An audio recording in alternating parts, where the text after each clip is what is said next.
Thank you very much, and thank you, all the staff who participated in this report, and to all the members of the public who took the time to come here and share your thoughts and input.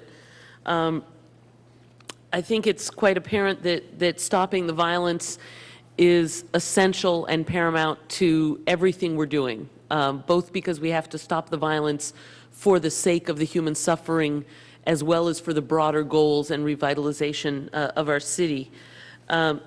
In terms of sort of, where we go from here, I am aware both that it is not our job to micromanage the day-to-day functioning of the police department, and also at the same time that we have the responsibility to uphold the policy goals of the city, including the voter mandates that we are charged with. And so in terms of making sure that we are achieving those goals, I think it is important to understand that, that first of all to acknowledge that the recent increase in crime started after the police layoffs, and that there was a sudden and dramatic decrease in the police staffing that was followed by an increase in crime. Now, that doesn't mean that police are the only strategy. It is absolutely essential that we also include many of the other things that we talked about and continue to talk about in terms of jobs and other community outreach. And I know that sometimes this gets talked about as if the question is only between strong crime fighting and effective and peaceful community relations. But I believe that they actually go together, and that when we have an understaffed police department, people end up working excessive shifts, huge amounts of overtime, which is very expensive. And in terms of making sure that we are simultaneously improving community police relations and avoiding misconduct, having our police officers be constantly exhausted is bad for the officers and bad for the community.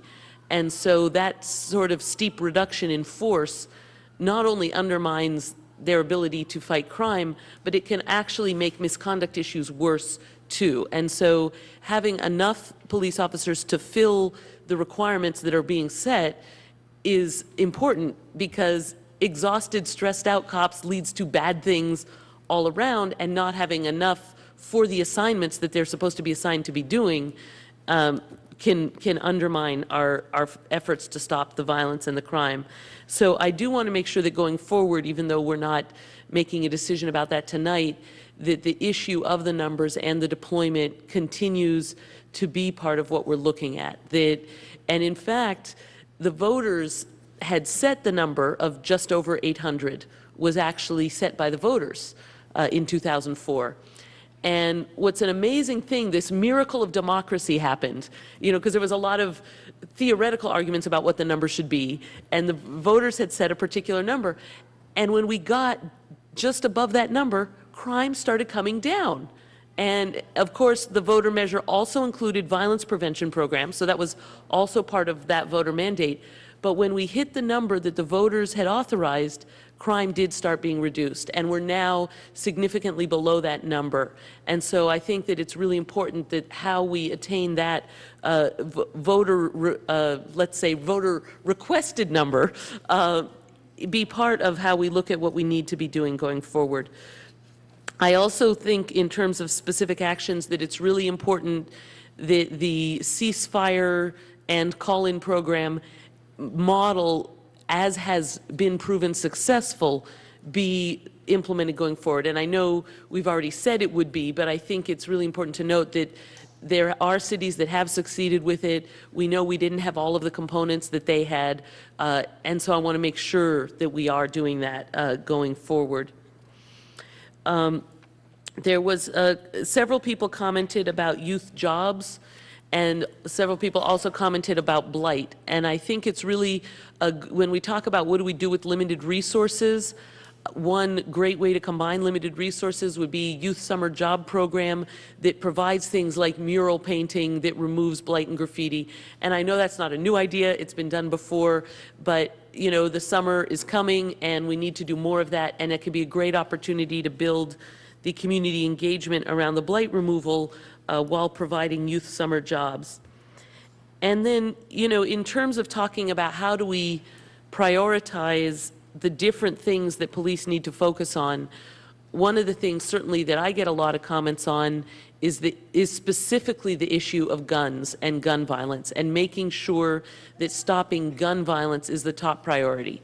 And, you know, that may mean sometimes not doing things, not doing other things when there isn't time to do everything, and as well as not doing other things that are just not worth doing regardless, independent of the time. But it can also mean having sometimes dedicated resources. So I know we've talked about ShotSpotter. ShotSpotter is a technology that allows our police department to know exactly where and when a gunshot is fired. We currently have that active in part of the city, but not in all of the parts where it's been identified that it would be needed. So I'd like us to be also looking at ways to expand ShotSpotter. And there's been some conversations about what it would take to have a dedicated ShotSpotter response team, so that whenever the ShotSpotter goes off, you would have police to deploy immediately to that location to be able to catch people who are doing the shooting and respond quickly enough to be able to do that.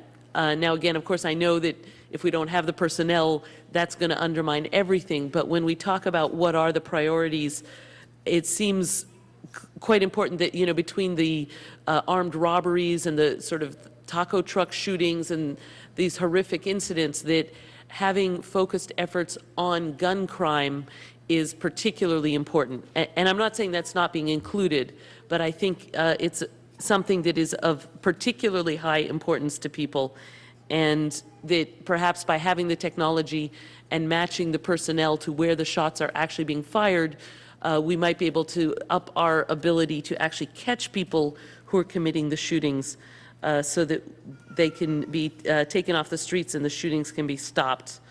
You know, maybe I'll stop there. I know other people have questions and comments as well. So thank you. All right. Ms. Nadell, you're next.